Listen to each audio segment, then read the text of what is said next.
The broadcast is now starting. All attendees are in listen-only mode. Welcome, everyone.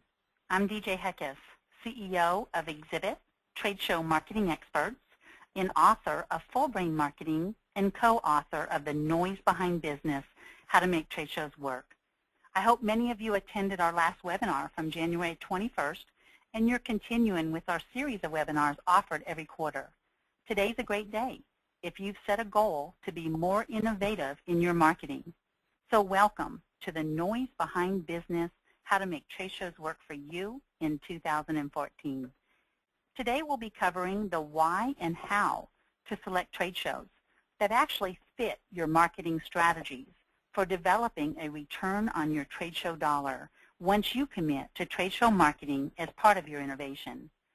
You know, it's interesting, with over 30 shows a day and 30 million attendees, that selecting the right shows that match your objectives, it can be overwhelming and challenging. So knowing where to begin and having that end in mind is what will determine your success.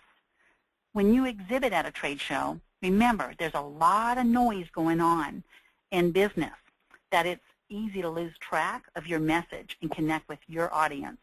So that's why the Noise Behind Business title came about. And today, we will elaborate on the importance of buyers meeting sellers face-to-face. As we go through our webinar presentation today, please, at any time, look at the little panel, and you can type in a question on the board, and we'll answer all of your questions throughout the presentation. And also at the end, we will have a Q&A session to answer even more questions live. So now I'd like to recognize our webinar sponsor, Nomadic Display. They're the world's leading producer of high-quality, custom, modular, and portable trade show displays. And I thank them for sponsoring each of our 2014 webinar series. And also I'd like to introduce you to my co-presenter, Laura Furamoto. Thanks, DJ. You know, over 14,000 trade shows occur in the U.S. each year. So selecting the right show can be such a staggering task that companies often take a dark-game approach with unsatisfactory results. According to the Center for Exhibition Industry Research, or CEIR, 84% of trade show attendees have the power to recommend, specify, or make final purchasing decisions, and 49% came to 2012 shows with real purchasing intent. Those are the folks you want to reach. You need the latest tools and techniques to ensure that trade shows you select hit that target market and help reach your goals. So today we're going to show you how. This is the second in our four-part webinar series for 2014. And today's program is designed to help you understand why selecting the right show and performing detailed due diligence is crucial for your success. Before we get started, there are just a couple of housekeeping points. First, if you're experiencing any technical difficulties, please contact GoToWebinar Tech Support at 855-352-9003. And that's up on your screen on this slide. Jot down notes and ideas on your how-to guide today. Now, that was emailed to you in your registration confirmation. So if you did not get that or print that out, please do so now. Don't worry about copying every slide on the presentation. You'll receive an email from us in a couple of days with a link to download this presentation in a PDF format. So, DJ, are those online today who did not attend the January webinar? Why don't you give them a quick recap? Thanks, Laura. So if you attended our January webinar, you were introduced to why trade show marketing, because innovation is a contact sport. The slide shown on your screen goes over what we covered. And for those of you who used those takeaways and decided, yes, you want to make your trade show attendance more successful, or you've decided to try them for the first time, congratulations on that commitment. So if you'd like to download for the January webinar or listen to it, write down the webinar address shown at the bottom of this slide. And for this webinar today, the audio files will be available within 3 business days after this webinar date, and a link will be sent to your personal email address. So let's talk about today's takeaways. We're going to talk about learn the process for selecting the right shows, why you should budget before you even select a show, and how to get buy-in from all the relevant players in the company, and know and understand the 10-point litmus test. And then we're going to talk about how to tie in technology with your objectives. So now I'm going to turn this over to Laura to go over the pre-registration survey that each of you filled out. I'd like to thank all of you for taking the time to provide that profile information during the registration process. I thought it'd be interesting to know that today's group mostly represents the advertising, marketing, and PR industries. That's 30% of you. Another 20% of you are consultants, and another 20% are other with as specified.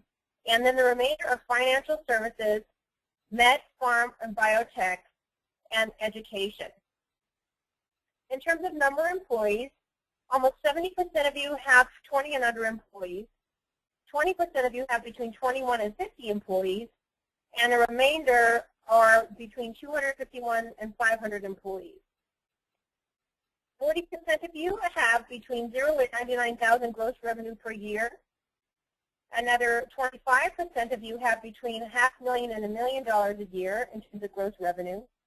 Another 15% at 100 to 499,000. Another 15% at 1 to 5 million, and 10% at over 5 million. 50% of you have exhibited in 1 to 5 trade shows, and about 10% have not exhibited in any trade shows. And then 33% have exhibited in approximately 10 trade shows, 10% trade shows. Now, 50% have participated at a local level, 20% at a regional level, 20% at a national level, and 15% at an international level.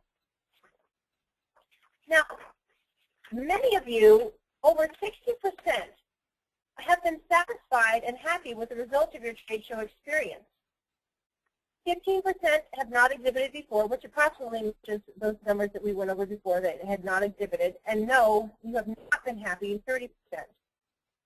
Now, your biggest trade show challenges are booth traffic, brand messaging and engaging booth design, finding the right show, post-show follow-up, sales conversion, staffing booth and appropriate training, mismatched expectations, and finding qualified leads, niche markets, and then basically cost of exhibiting and how to do a trade show in general. Your biggest trade show triumphs are longevity in your industry. In other words, trade shows have helped you stay in business, for example, 23 years. And others basically say that engaging, the person-to-person interaction, and the availability at the trade show venue to help brand and reinforce your messaging and help other people realize the importance of your services and products and how they can help them. 37% of you have the marketing manager manage trade show activity at your company. Another 45% have other. 10% the sales manager handles it, and another 10% the special events manager handles it. You know, we really appreciate your time and responses. They enabled us to tailor today's program to your demographic and your needs. So let's get to know a little bit why you're here today and what your pressing issues are. We're going to go ahead and take a live poll. So go ahead to your poll section and answer the following question. Answer 1 through 5, which best describes you today. First, you're new and want guidance on the show selection. Second, you need hints on how to get buy-in for exhibiting. Third, you need sufficient budget due diligence for management who's asking for the justification for trade shows. Fourth, you need to know how to tie in technology. Or fifth, you want to identify your return on return on investment objective. Now go ahead, and if you could please answer. I see that everybody's responding. We'll give another few seconds. All right, Lynn, why don't we go ahead and close the poll. All right, so 13% of you say that you're new and want guidance on show selection. Another 15% you need hints on how to get buy-in for exhibiting. 50% you want to identify your return on investment objectives. And 15% you need to know how to tie in technology. Well, the good news is that we're going to go ahead and we're going to address each of those issues today. And if you need more in-depth information, you can wait until the Q&A session at the end of the webinar or call and email us afterwards. So thanks. Wow, that brings us to look at this image. Don't get lost in the noise. To me, this image depicts what it's like to be exhibiting in a trade show. So much is going on. You know, there's lots of people shaking hands indiscriminately, but it does little to drive profits. Often the intent of a trade show is lost in the execution of the details. The bottom line is results, and a measurable return on your investment should always be expected. You know, there's so many steps and activities that really have to be planned and coordinated and timed for successful trade show execution. So how do you make sure that your company doesn't get lost or overlooked in the noise and commotion? And how can you make sure that your not so small investment of time and money will pay off for your company, and that you won't end up sitting alone in your booth for hours wishing that someone would just stop in and talk to you? The answer is in the pre-show promotion and preparation. So then we go on to selecting the right shows, means matching your exhibiting objectives with the right target audiences, the right timing to meet buyers' purchasing patterns, with the ability to show and demonstrate your new products or services. So Laura, let's share with the attendees that next strategy guide to really help them plan their strategy for their trade show ROI. Thanks, DJ. Okay, everyone, why don't you go ahead to your how-to guide and take a look at your first resource. It's called the Vision and Action Planning or Strategy Guide. If your company has a strategic plan, then great. You can use that document for helping plan goals and objectives for your trade show plan. If your company does not have a strategic plan, then this document can help identify core elements of that plan. It will help you answer, why are we here? Who are we? And what is our real purpose? So take a look at this form and take a look at when was your business formed? What purpose did your founders set out for themselves? What motivated them to choose a particular mode of business? If that was in the far past, does it still have relevance in today's economy? Now, you can take a look at those questions and answer them when you have some more time after the webinar. However, now's the time to take action, and sometimes the best way to get to the high level is to give your gut response. So go to the next part of the document and state your company's basic strategic objective. If you don't have one firm answer, then list 4 possibilities from which to choose. Ready, set, go. For example, if you need some inspiration, we have examples, for example, Walt Disney Corporation, to be the world's leading producer and provider of entertainment and information. Go ahead and jot down what you believe your company's basic strategy to be. Now, when this webinar is over, go ahead and meet with your team and answer the questions during a more structured session. Ask the facilitator to help with the process. Then compare the results. How did your gut do? And we'd like to know. DJ, why don't you start stepping everybody through the 5-step shuffle? You know, thanks, because the 5-step shuffle was originally developed by Jonathan Skip Cox, and it's been used with permission in my book, co-authored with Chris Kappas, and the voice of industry thought leaders in the book titled The Noise Behind Business, How to Make Trade Shows Work. It was published in May of 2013. Now, the first step is to acquire a thorough understanding of your company's markets, products, and services, along with your marketing strategy, objectives, and goals. This provides a solid foundation against which to evaluate the thousands of trade shows and events available to you. But be sure to take time to gather and understand the information. And you'll need to evaluate for a good fit, because if you're off base at this stage of the planning process, you'll be wrong on all the steps to follow. The most important part of the step is interviewing your marketing and product management and sales personnel. So target these internal groups for input.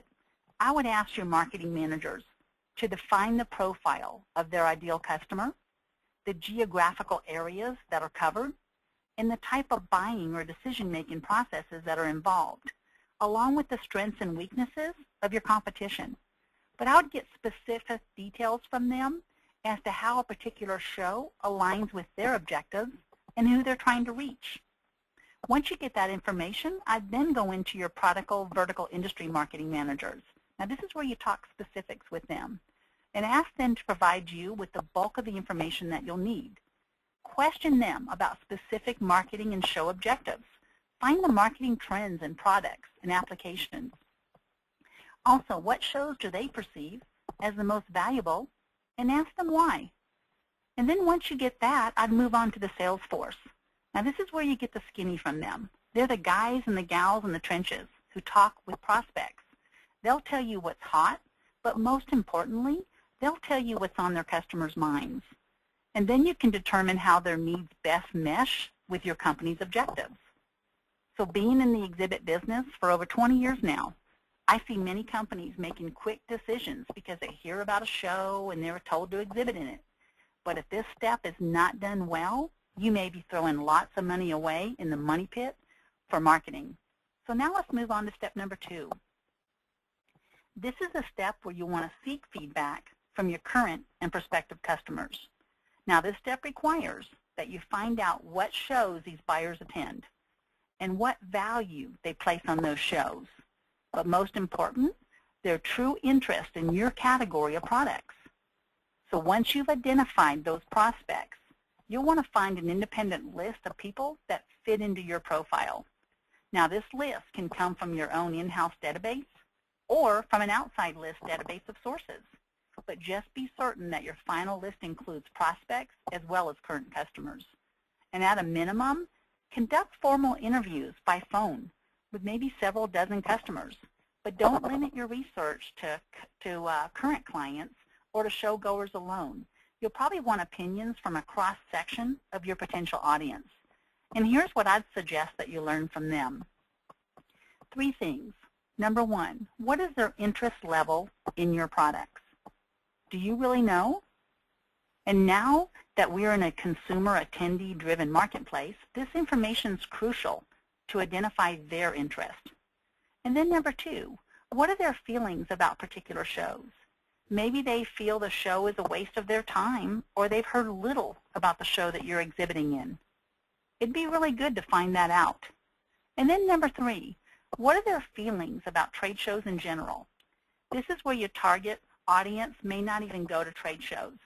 But don't you want to know this information before spending a lot of time and money to select your shows? So maybe this is an opportunity for you to educate your potential or even your existing customers about trade shows and the why they could be important for them. So now that we've covered 2 of the 5 steps, I think it's time to have another live poll. Laura, I'm going to turn this over to you. All right, everyone, go to your poll section again in your upper right-hand corner of the admin panel, and go ahead and answer this. Do you currently seek feedback from current and prospective customers regarding trade show participation? Please answer 1 for yes or 2 for no. Now, I'm sure that you ask customers information and feedback on your products and your services and probably some other aspects of your business. But this is specifically for trade show participation. All right, I think just about everybody has answered, and we can close the poll.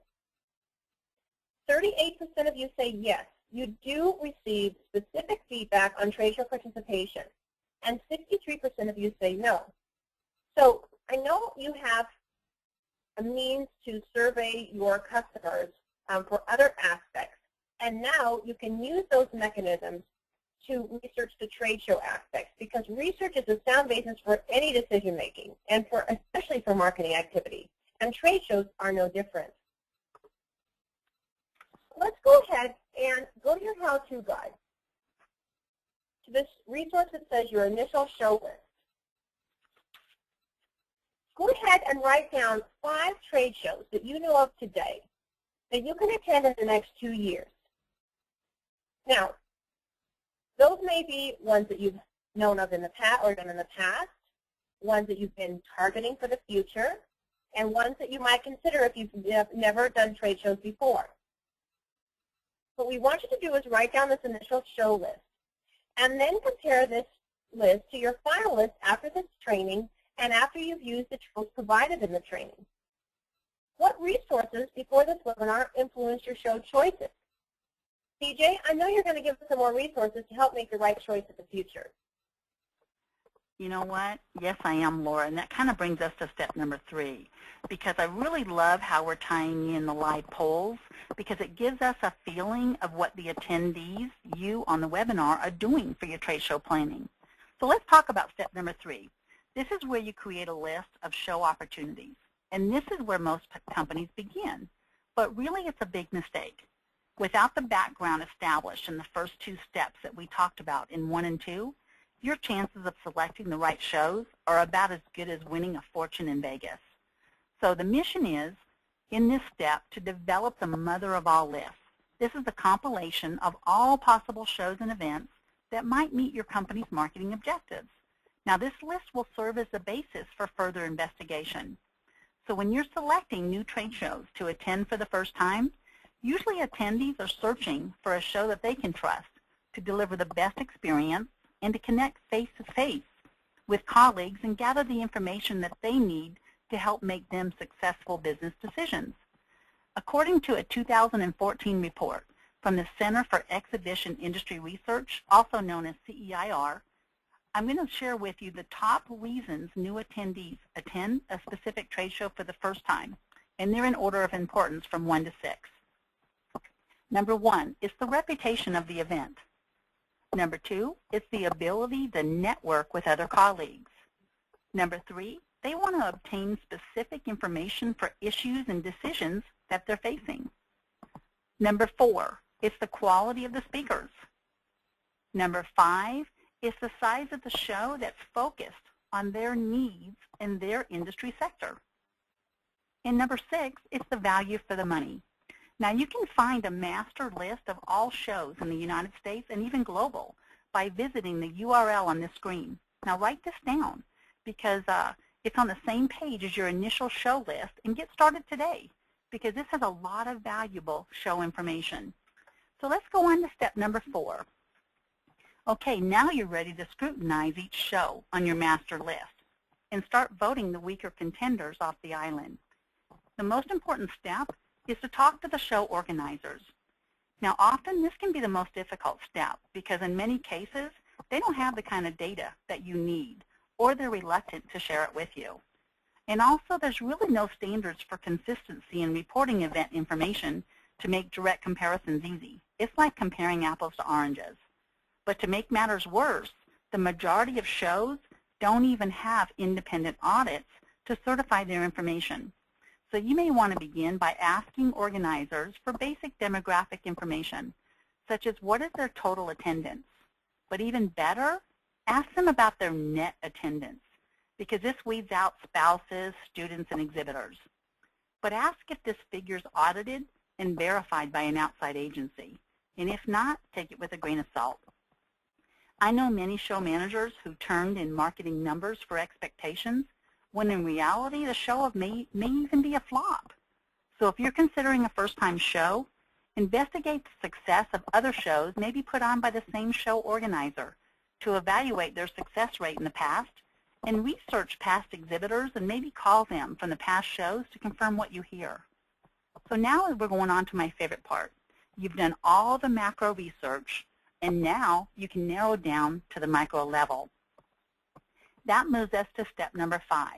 Now here's where the rubber meets the road. You want to analyze all the information you've collected in the first 4 steps and make decisions as to whether exhibiting at each show on your list is really justified. Now if you create a spreadsheet, it makes comparison a little bit easier. In making these critical decisions, your analysis should be really based on one of 3 things. Number 1, should your company exhibit? So when you answer this, be sure that you have valuable research to back your answer to share with your company.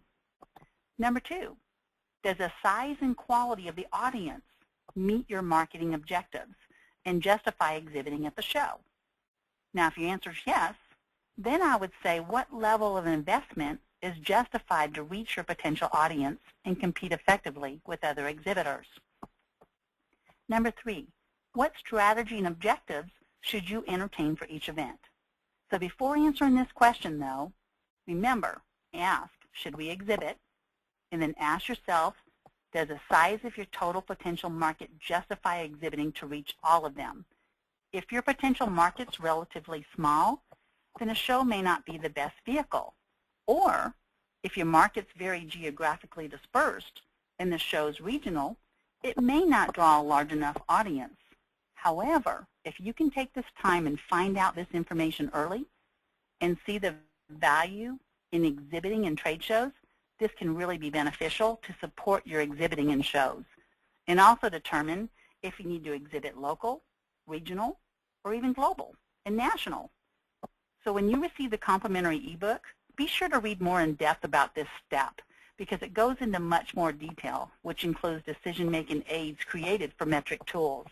So I hope this 5-step shuffle has given you a lot to think about, and you're now prepared to spend your company's time and money wisely.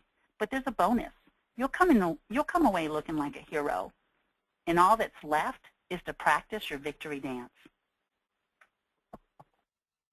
All right, DJ. Well, now we're going to go into some more specifics about the exhibit dollar itself.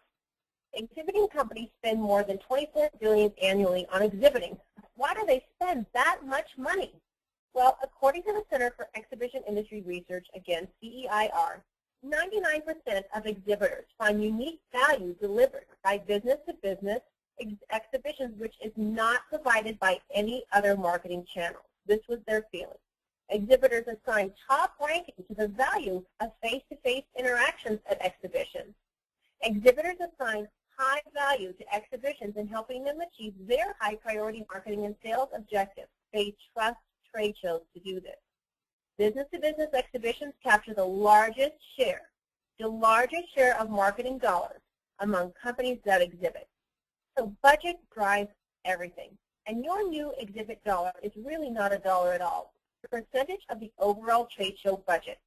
Approximately $24 billion is spent in the U.S. annually. Well, it's allocated in the following categories. And you can see this detail in the slide. Exhibit space, 36%. Show services, 17%.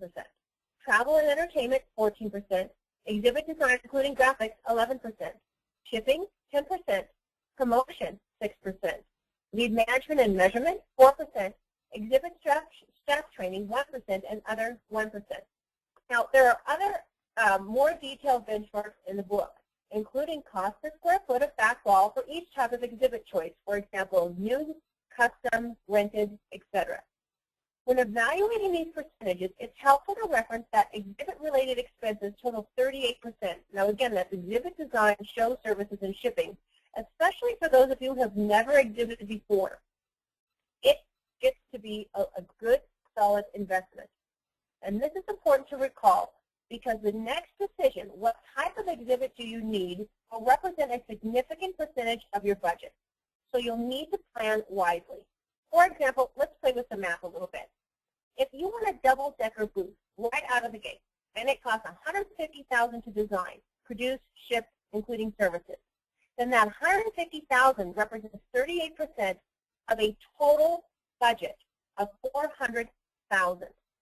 Or if you have a less complex booth, let's say around $15,000 for the exhibit, show services, design, and shipping, then that represents 38% of a total budget of $40,000. Remember, it's not just putting up a booth, it's everything else that goes around it too.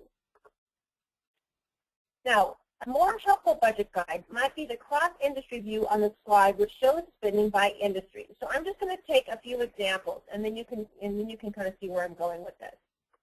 For example, so the least cost per square foot, the type of customer that that's associated with is manufacturing in the Fortune 100, and that cost per square foot of $127 is for a large domestic show. Now, this might not be a lot of bells and whistles and a lot of high-tech kind of thing. So, but I'd like to compare it to the last thing on the list, which is the computer technology industry for Fortune 500. Their cost per square foot spent is $388, and that's for a large domestic and international show. So you can kind of see how this might be. There might be interactive technology, lots of bells and whistles, fancy booths, all kinds of things to engage people, maybe some live feed to a TV screen, a large TV screen. Now, these can help you benchmark, and benchmarking is a great tool, especially if you haven't participated in trade shows before, to make sure you're not out of line with your costs. If there are variances that are material, everyone on your team, including finance especially, is going to want to know about it. So put together an explanation of why the variance exists. Is this a one-time cost? For example, new equipment, a new booth, things that won't be incurred in future years because you'll be able to reuse the material. All right. So let's go to your how-to guide again. And we're going to go over effective ways to manage costs. We've provided you with a budget checklist document. The first page of the document is intended to give you a scope of the trade show budget. Now, exhibiting involves many different expenditures because of the numerous components involved. Also, many departments are involved, so it takes a great deal of coordination and managing all the details to make sure nothing slips through the cracks, results in unexpected expenses, which can blow your budget, return on investment, and potentially cost you your job. And we have seen this before in experience. For example, if you're new to trade shows, you may not know that the exhibit hall may not let you do any labor setup and then break down your booth. And instead, they may require contract labor to do that. If you're not planning on that cost, those costs can add up and completely blow your budget. So we're not going to go through all the details here, but we've outlined the main areas: space, display space, show services, advertising and promotion, and other, with all the detail that you need to consider underneath. Now, the second page gives you the scope of how far ahead you need to plan for a trade show and what needs to be done when. You know, it starts with a 6 to 12 months in advance in terms of how your pre-planning goes. But there are some shows that require registration or speaker applications 1.5 years ahead of time. Not only that, they give first booth space priority to exhibitors who attended the prior year's show. So be sure to check the specifics in the exhibitor package for the show that you've targeted. You can find those often online now, and still people on rare occasion will also send hard copy if you request it. Now, we're again not going into detail today on the line items. However, you can use this checklist as a guide when doing your next trade show planning. You know, DJ, I know you've got a great case study about practical ways to stretch your budget, taking into consider everything we've got here on the timeline. You know, I do, Laura. You know, we handle show management for many customers, and we had a customer that bought a new 20 by 20 nomadic display island booth, and we were shipping it to the Heli Expo show in February in California. And we were shipping it to the advanced warehouse. And I don't know how many of you are familiar if you ship to an advanced warehouse, if you have a large booth, or if you ship directly to the show. But I want to share with you their experience. They actually shipped to the advanced warehouse their display, but then they had some machinery that they had to ship on a separate shipment, and then giveaways and brochures and catalogs. Well, what happened was we were advising them on all the costs. You know, for example, if you're shipping to the advanced warehouse, they might say it's $69 per pound for delivery, or a minimum of 200 pounds. And that's where exhibitors kind of get lost, because if you don't have a big booth and you're shipping multiple shipments, you're going to get that minimum charge like 2 or 3 times. Also, if you ship directly to the show, you have a smaller window for delivery. And sometimes the trucks will get docked outside and they'll have to wait in a long line to get your booth shipment to your space. What if you have labor assigned through union and you're hiring them to set up your booth, and your show starts on a Monday, you know, maybe it starts at 1 o'clock on a Monday, and you're trying to set up on a Sunday afternoon, and the shippers are coming in, and you have your labor team there at 1 o'clock. Well, what if your booth wasn't there? Your labor team could be waiting there, and you're still paying them. Even though your booth's not there, because of the timelines that are everything involved. A lot of times we tell our exhibitors, go ahead and ship to the events warehouse. It saves a lot of time and headaches. You know your booth gets there. You get first preference for deliveries to your booth space, considering to the ones at the dock. And then also, if you have some handouts or materials that you happen to leave behind and you forgot, and at the last minute maybe you need a new graphic that you forgot, be very careful where you ship it to. If you ship it to the show, there's going to be some handling fees. Maybe you want to ship it to your hotel and walk it over. There's so many hidden costs involved at trade shows, and if you use this budgeting checklist wisely, you can go through all the timelines and think these things through, because that'll save you a lot of money and a lot of time and headaches on your end. So we've given you a lot of benchmarks to work with. So let's talk about your budget with a live poll next with Laura. All right. Go to your poll section again. And we'd like you to name your biggest budget issue today. Choose one of the following answers. First, the unknown is your biggest challenge. You're starting from scratch. Second, past trade show overruns or unexpected costs. Third, buy-in from management on final budget numbers.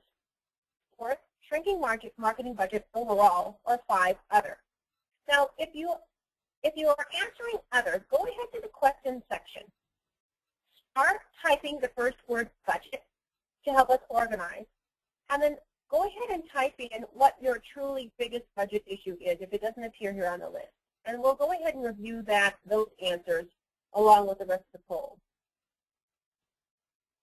All right, let's see. It looks like the answers are slowly coming in. If everyone can finish up, we're going to go ahead and close the poll. Okay, great. 33% of you said unknown, you're starting from scratch. 11% past trade show overruns and unexpected costs. 56% shrinking marketing budget overall. Now, especially for the unknown and the shrinking marketing budget, we're going to address all the other issues too. But we're going to really show you how to identify your objectives to make sure that that marketing budget is spent wisely. And we're going to give you a lot of tools to help do that. So thank you again for answering the poll. Now let's give you a head start on your next budgeting project. Go to your how-to guide, to the tool that says Visualizing Your Budget. Now, go ahead and name 3 pieces of information that you and your team need to start working on now, because you know these pieces of information are missing or not in the format you need for your trade show budget. Now, think of the costs and other information you need on a daily basis. Most likely that information will be required to create a trade show budget as well. If this was missing before or not in a way you need it for decision making, then identify that today so you can work on it tomorrow. Now that we've visualized what we need for the budget, DJ, tell us how we can visualize influencing the other decision makers in the process. You know, that's how true, Laura, that what you're covering is so helpful with the action items and the checklist. You know, you can all do this. You can all do this pre-show work and have great data and metrics to use for your decision making. But if you do not get buy-in from the key players in your company, you just wasted all that time, and that's valuable time. I've seen this happen so often. I actually worked with a financial company that focused on getting more exposure for selling Bitcoins. And the director of marketing was working on his research for the master show of lists and compiling all his data. And he wanted to present it to his boss, and even went as far as having an exhibit proposal with 3D mock-ups and budget numbers that we did for him. But when he presented it to the CEO and the CFO, after hours of his research that he did, and our time too, his ideas were rejected because he was way out of budget in what the CFO had even planned for the company. So before you go off and do your due diligence, make sure you have that crucial conversation first and confirm that you have the buy-in for trade show marketing innovation and ideas with a realistic budget to proceed. Now that brings us to the 10-point litmus test. Now there's a number of variations that exist for the term return on investment, also known as ROI, that you've heard today, and they're being used to better define exhibit performance. Some other great metrics that I'd write down include ROO. Now that's return on objectives. And then we have ROR. That's return on relationships. Now objectives are traditionally communication related. And they're your message, your conveyance, and your awareness building. Now brand enhancing includes changing or improving perceptions. And sales-related goals and objectives would be where you generate leads and you make a sale. But a decision around measuring trade show success, it would not be complete without including other enterprise objectives that can be accomplished at trade shows. So let's get started on the 10-point litmus test. Let's go on to number 1. Now, does exhibiting support the larger business goals and objectives of your business enterprise? Now, you can do this by setting goals and objectives. Now, these go hand in hand, but simply put, goals are the big picture, and objectives are the little pictures that, when put together, they create that big picture. And goals are strategic, while objectives are quantified and qualified within a time frame. Now, an example of each could be, say an example of a goal. You want to introduce the XC500 smartphone at the Consumer Electronics Show. Now, maybe your objectives could be number 1. You want to sell 3,000 XC500 smartphones through existing retailers and distribution for a value of $300,000.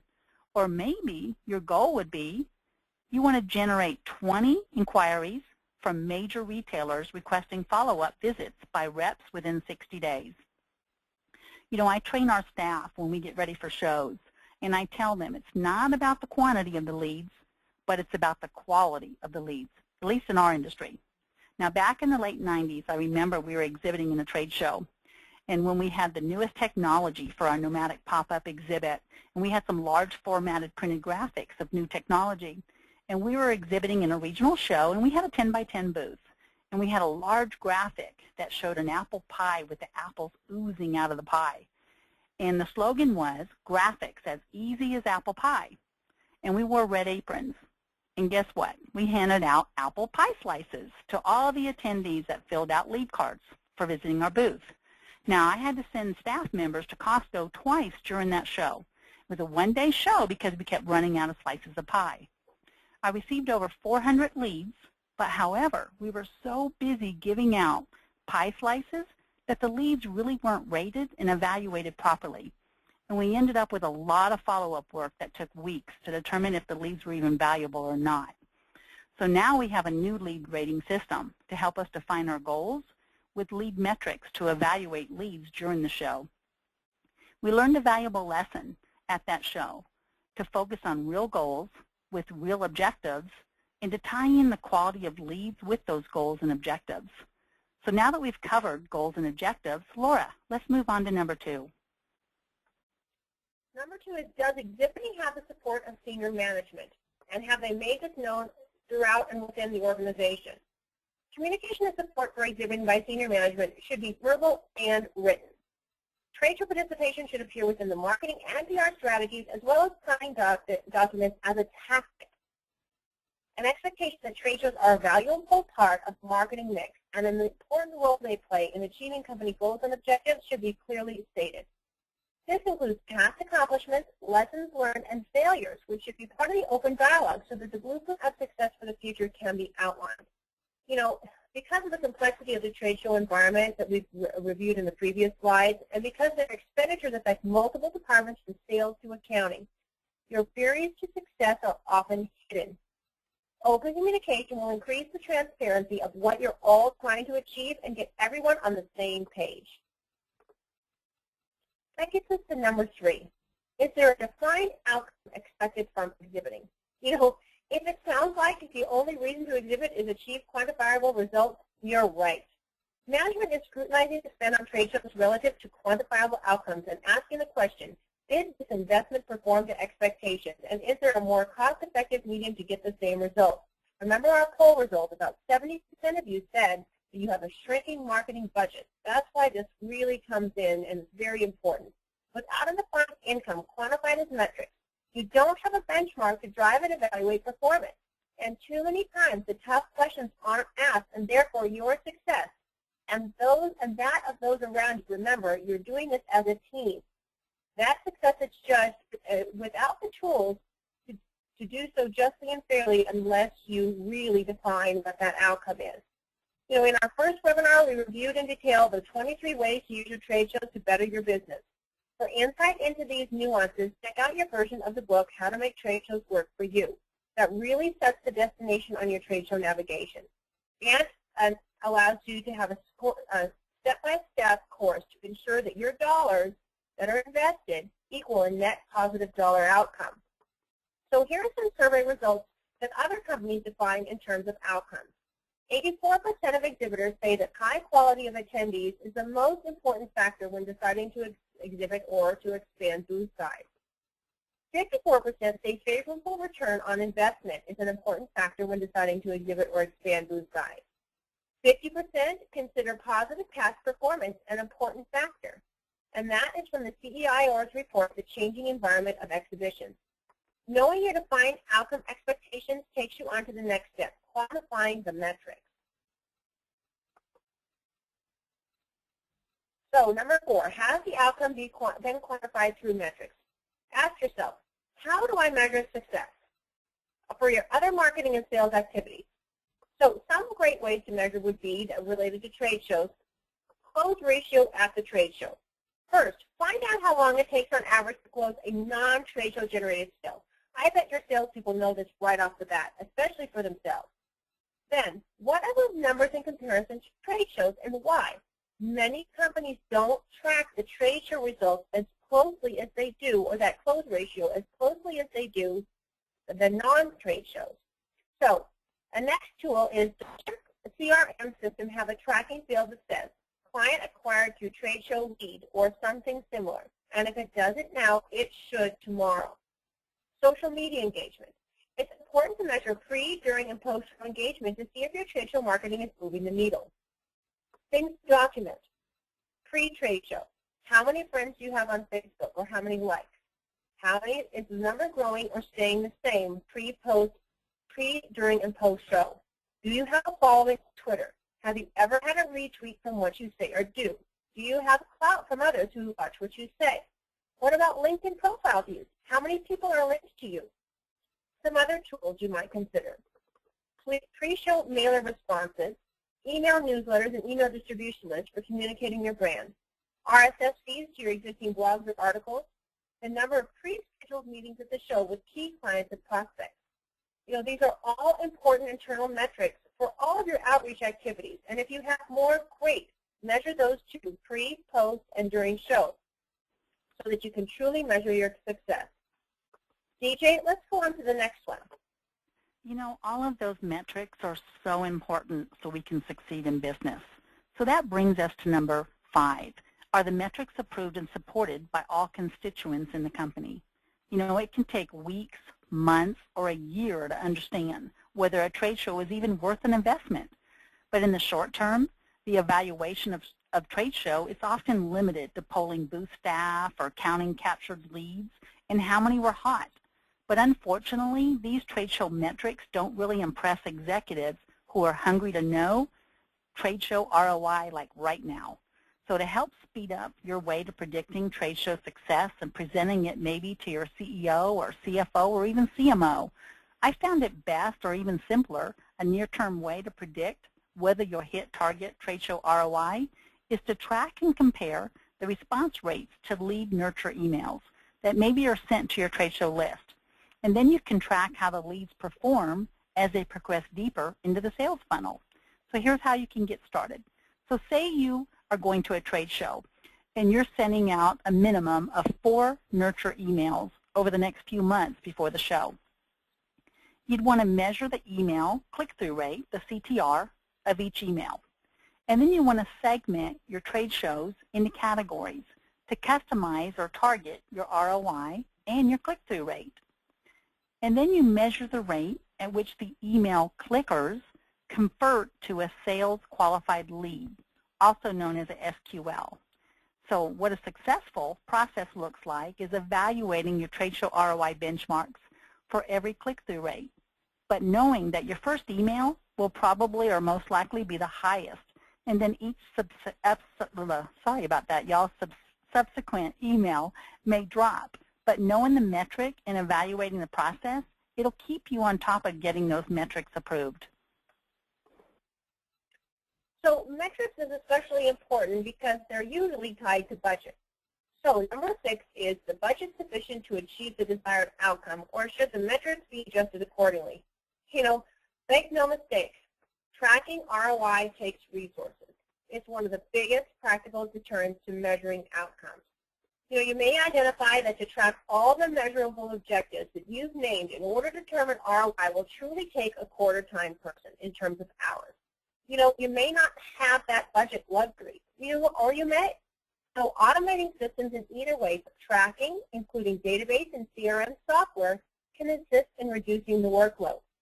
However, if you find that the ROI measurements you have set are not achievable in terms of the resources needed for tracking, then please do yourself a favor. Adjust the metrics. It's prudent. Take baby steps. Then, when you can get more resources, then you can go back to the original metrics. All right, let's go ahead and take another live poll. Go to the poll section.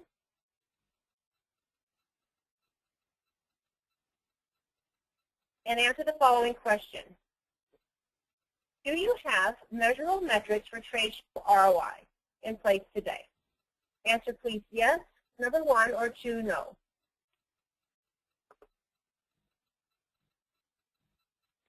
All right, everybody, we're going to close the poll in about 30 seconds, so go ahead and answer.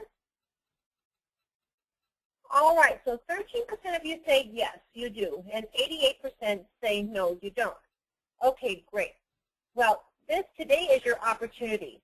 You know, so often we get excited about the business coming in the door from trade shows and the dollars coming in the door and serving the customer that we forget to document our results. And this truly is a crucial mistake. So, DJ, let's move on to number 7. So, number 7, is there sufficient time to plan and execute a successful trade show project? Well, yes, if you follow the timelines that are set out in your free how-to guide. And think about these items. Align your show selection with current, not legacy, business objectives. And reassess all the trade shows where you exhibit and prioritize what shows make sense and what level of investment. And then analyze your operational expenses and assess where potential money can be saved. For example, can you depot your exhibit regionally to save transportation expenses? Or can you negotiate early move-ins to avoid overtime rates? Or can literature be offered electronically rather than shipping hard copies to the show?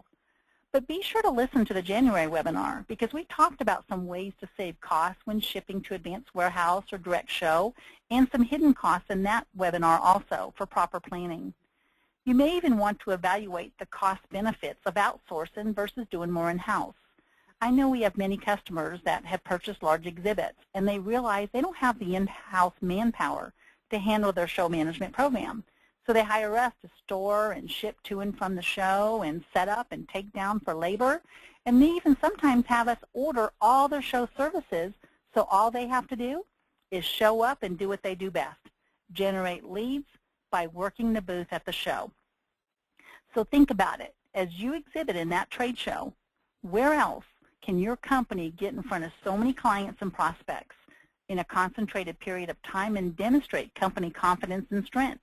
Sure, you can post press releases, ads, blogs, social media, but nothing replaces looking into the eyes of your customer to demonstrate sincerity and truth. Again, nothing takes the place of being there. Now that moves us to number 8. Are the required staff and resources available? Now this is an important detail that's often overlooked in trade show exhibiting. It's making sure the company's staff is fully prepared for the trade show. Exhibiting at trade shows, it can be a profitable solution for promoting your company, but being prepared is key. Pre-show training is really a cost-effective way to achieve success at your trade show. And it'll add huge profit potential for your company for attending at trade shows. But remember, the booth staff is the image of your company. So Who would you want to represent your company on the trade show floor? I find it's interesting, a fact that people attend shows looking for solutions for specific business challenges, and we heard that on that survey. But if you're more interested in getting your message out, you'll never even uncover what's going on in your prospect's environment, much less be in a position to provide a possible solution. Remember, the marketplace is full of competitive new shiny objects. So if your visitors don't feel you're interested in helping them, they'll not tolerate bad old trade show exhibiting behavior. They'll just move on and track down someone else who is more customer-centric. That moves us to number 9. Is exhibiting the most efficient strategy to achieve the outcome, or would other marketing mediums be more effective? You know, trade show selling is much different than field selling, and many companies don't train their staff accordingly. Is it any wonder that leads coming from trade shows, they're perceived as having the same sales value as leads coming from other marketing mediums? But trade shows can be a salesperson's dream, or really it should be if you're at the right shows. You have hundreds of warm leads that come to see you instead of chasing after them in the field. There's a lot of richness in this opportunity that still amazes me. But what amazes me too is the anemic effort that most companies make to be successful at trade shows, and that many salespeople, in fact, don't even see these leads as opportunities. This discipline should be part of every company's overall sales and marketing strategy and integrated with other efforts such as advertising and sponsorships and social networkings and lead nurturing efforts. So now we're going to be tying all this together with Laura's valuable insight for aligning the resources to the metrics. All right, so are the resources aligned to follow up and report back on the metrics? You know, lack of alignment ends up hurting a company's performance in any area. Trade show metrics are no different. Many departments have their hand in the trade show process, as we've shown before, includes financing, human resources, sales, marketing, management. Time and again, we've seen everyone stumble. Everyone. And the organizations suffer because they were out of sync on expectations for data collection, reconciliation, and reporting. You know, when you get back from a trade show, sometimes everyone goes, phew, and then moves on. And when it's done right, so when it's done right, there's no question that when these departments, especially sales and marketing, work well together, companies see substantial improvement on important performance metrics, including those resulting from trade shows. By defining the roles ahead of time on which person in the department will be collecting the metrics data, and then who is responsible for presenting the report as a whole, you can avoid post-show finger pointing, and it happens a lot. We're trying to help you avoid that. Ultimately, assigning one person the project management over the task is recommended. All right, so let's go to the next really important step, visualizing the buy-in. Name 5 people, so go to your how-to guide, and name 5 people you and your team need for buy-in on your trade show. And then sign off, who are the 5 people you also need to sign off on your due diligence. Go ahead and take a minute. I bet you know who they are. Keep this list for the next webinar on July 22nd, where we're going to teach you techniques on communicating with different personality types and generations in the workplace. DJ, I know you're going to show us some really exciting trade show industry resources next. You know, I am. And, you know, Laura, I'm glad you mentioned the July webinar because it's my favorite about face-to-face interaction with all the generational differences and all that. So let's talk about trade show industry resources. You know, this is about, in our last webinar, the attendees really liked this slide, and there are many valuable resources. So we're going to share it with you again. But I've added a few since the January webinar. The ones bolded are my favorite for great resources. You have the CEIR. That's the best source for trade show industry research. Now, some articles are free, and other research articles are at a cost, but what I really love is this site has a free ROI tool. Then you have the Exhibitor magazine. This is a great resource for education. It includes design trends and tips and peer experiences that are shared. Then you have EXHIB-IT and Event Marketers Association. Now, this is a good resource for education and information. And then you have TSNN. Now, I get involved often in their LinkedIn group for conversations, and there's some really good educational articles. Then you have Event Marketer Magazine. Now this is a good source for corporate meeting and event planners. Now listed on the slide are more online sources that are valuable and have industry news. Take your time to bookmark these sites and do some research on your own and see which ones you find that are more valuable to help you be successful in exhibiting. Now also for more white papers and blogs and additional free educational downloads, go to the link showed at the bottom of this slide. We have a lot of free download tools to help you become successful exhibitors with an ROI mentality. All right. So one of the most valuable tools that we have today, go to your how-to guide, is the show space and booth staff selection. Actually, we've had a couple of questions out there in the field or from our webinar attendees in terms of anything or information you should look for to evaluate trade shows. Well, it's right here on the show space and booth staff selection worksheet. Now, we're not going to go through all the calculations needed on this worksheet. Once you know the shows that you would like to consider, please take the time to do the math. Your ultimate goal is to complete the right-hand column to the best of your ability with the knowledge that you have and can research so you have comparable data. So let's go over that right-hand column, your final numbers that you want to derive.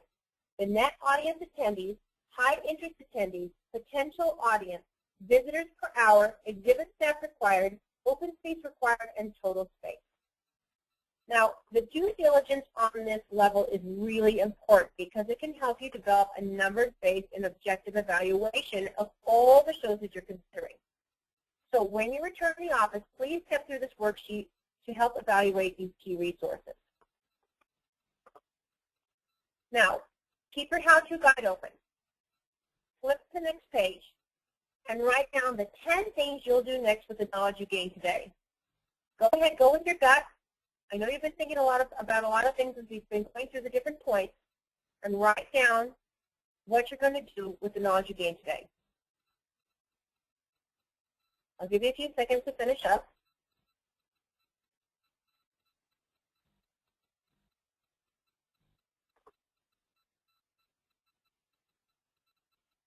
All right, you can revisit that at the end of the webinar. Right now, we're going to take the next 15 minutes to half an hour for our Q&A session. We'll be fielding questions through the GoToMeeting question section, so go to that, open it up, and ask away. DJ and I will take as many questions as we can live, and you can reach us after the webinar where we'll get you our contact information at the end of today's presentation. We'll have a slide with all that information. DJ, why don't you go ahead and take some of the questions. Oh, thank you. And make sure you do type in those questions. I see 3 of them already up. The first one says, how can you know that your exhibit will not get lost in the noise as you say it at shows? Well, I wish I could say it was just about your exhibit and your messaging, but today it's much more. It's about developing that strong message that answers a pain or a problem to your target audience. Remember, you heard that a little bit in the presentation. And it's really having that pre-show marketing campaign where you use social media and email marketing and et cetera to get attendees to want to come see you. Give them a reason. Then at the show, how do you engage your audience interactively? And then maybe you post-show follow-up needs that keep the same tie-in theme for them to remember you. So maybe you had a theme of your booth and you tie it in with social media and you take some pictures and post them on Pinterest. You know, that's a lot of way to get your attendees involved. If I didn't answer your question effectively, be sure to ask me anything else on that. I see number 2. It says for the 5-step shuffle, how much time do you see us needing to spend on this? Now that's a good question because that really depends on who you assign to do the research. We have the free online research tool that could be used effectively to help you search global, national, regional, and local shows. Now I'd estimate that the 5-step shuffle could take anywhere from 5 hours to 20 hours. Depends on how many shows you attend by geographical locations and by industry. Now think about it. That's not a lot of investment to evaluate and come up with an annual plan and budget for your trade show ROI. Okay. Someone says they were interrupted several times during the webinar, and they wanted to know if it was going to be available to review online. Yes, there will be a link sent to your email box within 2 to 3 business days that will have the whole audio download for you to go back and listen to. All right, here's another question. The action item that you had us come up with, can we do more than 5, or is this what you recommend for a focal point? You know, Laura, I'm going to have you answer that question. You know, what we are trying to do here is to get you really to focus on efficiency and so you don't get overwhelmed. If you do more than 5, great, but make sure that you have measurable metrics and you involve the entire process that we've gone through for each of those 5. So yes, we're trying to get you to focus. If you think you can handle more, fantastic, but make sure and follow through on all of them.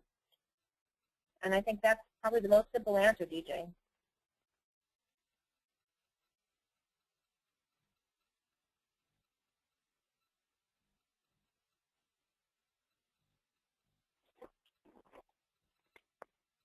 Let's see.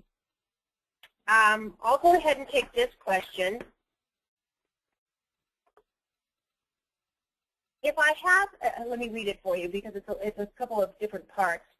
If I have participated in show, okay, I'll reread it a little bit because, or rewrite it a little bit because it's a little bit disjointed. I apologize. If you have participated in trade shows in the past and you're not really sure if you should go forward with those past decisions, then what do? Well, let me put it this way. If you're the person who decided to go to the shows, those specific shows in the past, and you do not, based on your research and your evaluation of some of the tools that we provided you today, if you don't believe that moving forward is prudent, then please go ahead and take that information, report it, document it, and use it as justification for moving forward towards evaluating other shows using the tools that we provided. Especially, and this is especially important if you're kind of doing the mea culpa. If you originally selected those first shows and you know, there wasn't a lot of research involved, it was kind of one of those, you know, dartboard kind of things that we covered in the beginning, that's okay. You've learned some lessons, document everything about the shows, and then go ahead and move forward and evaluate the other shows that you're considering in more detail to be more effective and to define those metrics and expectations ahead of time. If you know where you've had failures, that's really, really important to make sure that you don't duplicate them again. All right, DJ, I'll go ahead and let you take the next question. Oh, thank you. You know, it says here, make sure I'm reading it right. And asked about all the handouts. Oh, thank you. Someone says excellent. Thank you. Thank you, Dan, for saying it was very informative. I don't see any more questions up there. I'd love the opportunity if you guys have any more, or if we went too fast. Remember, the 10-point litmus test is really ideas that take you through all the stages of getting ready for the show. And it's all about looking at each one as you develop and you get ready to get those metrics. Because as we're all learning, we can all do busy work, but how do we do smart work? And really, that's what we're trying to cover today. The other thing is on the trade show shuffle. I really like that one because really that's your due diligence. That's where you get all your research done before you start even evaluating any metrics. I think I don't have. Go ahead. DJ, you know, judging by the questions, you know, I think what I really liked about the questions is that I think everybody's already imagining how trade shows can increase their business, and that's a really great start. I think now we can move on. Perhaps I don't see any more questions coming in, so now it's time to start putting your ideas into action. DJ, why don't you review some of our consulting and exhibit services? All right. So as you see in the slide in front of you, if you guys find yourself, any one of you, that you need maybe someone to review your trade show plan and make recommendations, or maybe you'd like us to help you create a new trade show plan, or offer trade show consulting services. You know, we're also offering a 10% discount on any trade show tangible item or any kind of design service or business collateral materials, and this offer expires on May 22nd, 2014. We also have additional resources as well on an overall consulting basis for your business. A lot of the times, based on experience, it doesn't matter if you're a small, medium, or large-sized company, that, you know, a lot of people don't have that basic business strategy or their basic planning done, so then they don't have anything to springboard off of for their trade show planning. We also offer that strategic planning for your overall business, marketing PR strategy, marketing PR planning, as well as copywriting for trade show collateral PR, as well as PR media distribution and follow-up.